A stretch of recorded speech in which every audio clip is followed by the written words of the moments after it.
Ćao svima, ja sam Filip, a danas na testu imamo Redragon Air Pro, trenutno najnoviji, ujedno i prvi Bluetooth headset iz ponude Redragona. Kao i uvek, ovaj proizvod je na test poslao Computerland Shop, a šta se nudi po pomenutoj ceni, saznajte do kraja ovog videa.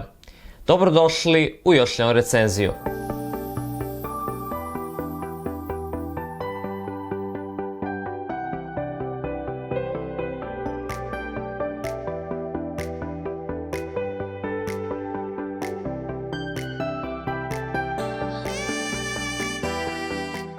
Headset se isporučuje u redizajniranom pakovanju i u kutiji se pored slušalica dobija USB adapter za bežično povezivanje na kompjuter, USB-C kabel, odvojiv mikrofon kao i uputstvo za upotrebu.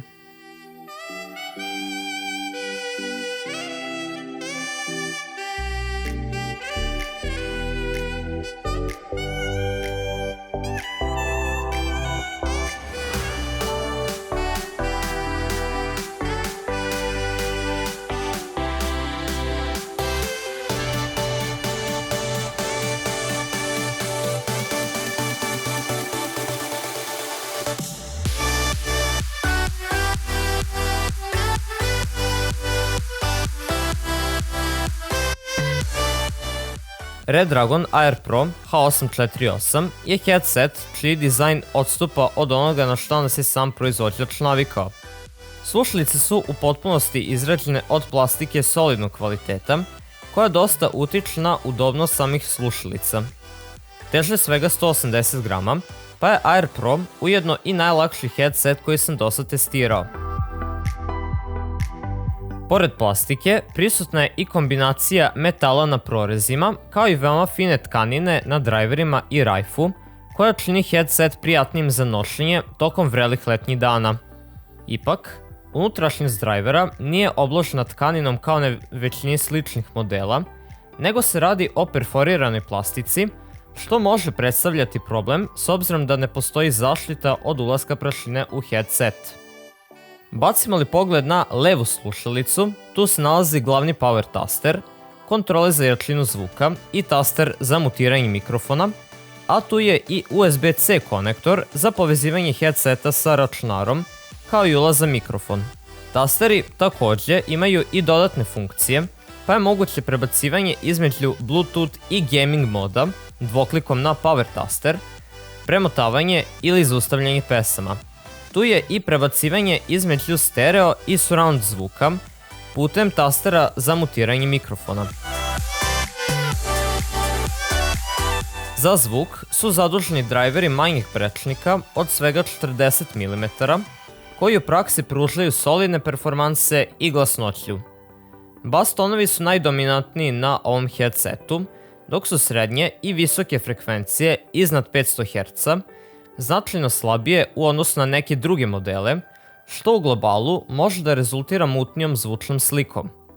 Drugim rečima, za gaming ili uživanje u muzici, zvuk će biti gotovo savršen, ali je ipak daleko od najboljeg ukoliko vam je video editovanje ili rad sa zvukom prioritet. Mikrofon je standardno omnidirekcionog tipa i nudi zaista impresivan kvalitet zvuka na sve tri konekcije. Također, veoma je pohvalno što se Redragon na ovom headsetu odlučio za varijantu modularnog, a ne ugrađenog mikrofona, tako da je zvuk daleko kvalitetniji u odnosu na slične headsetove i ujedno čini slušalice dodatno kompaktnijim. Pa hajde da testiramo. Ok, ovo što upravo sada čujete je sirov, odnosno neobrađen audio sa Redragon Air Pro H848 headseta, koji je u ovom trenutku povezan putem Bluetooth 5.0 konekcije sa mojim telefonom. Sada prelazimo na drugi test, odnosno kada je headset povezan putem USB adaptera sa računarom, i to bi trebalo da zvuči otprilike ovako.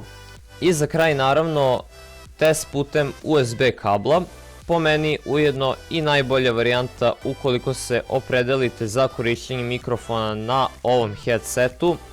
Ima malo pozadinske buke, što se u suštini može vrlo lako rešiti u postprodukciji, ali ono što mogu reći jeste da za cenovnu klasu kojoj pripada ovaj headset ima i više nego odličan mikrofon.